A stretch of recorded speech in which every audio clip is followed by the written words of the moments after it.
Yo, what up? It's your boy Ron, aka Big Boss. This is our beats. May papakita ko sa inyo. Ituturo ko sa inyo to. This is one of the best technique, no, kapag nagre-recording ka. Mostly if you want a clean recording, lalo na sa raw vocal nyo, no. So, tawag dito is tracking chain or tracking vocal. So, ginagawa natin dito is nire-record natin yung vocal with konting effects, EQ and other compression. Pero slight lang. Tara, pakinggan nyo to. So, ayan. Makikita nyo sa track natin dito sa baba. Mostly, ang ginagawa ko is naglalagay tayo ng yung Clarity BX, noise reduction, at least 30 lang. Ilalagay ko rito para mabawasan lang yung ingay sa labas ng mga papasok. Naglalagay ako ng gate, pub filter throw gate. Ayan. At ang settings ko rito is yung vocal all around. I-on mo yan. Ayan, kumakita nyo yung vocal natin. Ayan. And wag nyo masyadong lalakasan kasi mamamatay yung vocal nyo. Ayan. So yung gate limiter, siya yung nagsasarado ng mga noise. Tapos meron tayong EQ, isang konting EQ lang. And then mostly favorite ko sa lahat, CLA 2A. Lalo na kung tracking chain recording to. Iba to guys.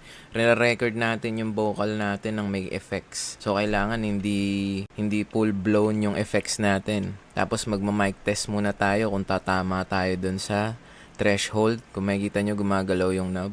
Hey! Hey! Ang lakas ng niya, distortion. Hey! Hey! Hey! Hey! Hey! Hey! At least mga negative 2 dB lang. Wag lang lalagpas ng 3 dB kasi konti lang. And then make sure nyo lagi pag maggagawin nyo to, magre-record kayo ng may effects, nakikita nyo tong gilid na to, yung may nakalagay rito post, kiklik nyo yan. Laging ilalagay sa post track. Kasi ang ibig sabihin ng post track is mare-record siya pagtapos na itong lahat ng effects. So meaning mare-record siya with effects. Kasi pag nilagay nyo lang yan na external or yung EQ lang, post EQ, walang mangyayari dyan. So lagi nyo i-check yan. Tapos pag nalagay nyo na yung effects, yan, pwede na kayo mag-record ng vocal nyo. Malinis na yan. Wala na kayo maririnig na ingay or something. And tara, record tayo sa You and me, we made a vow, for better or for worse.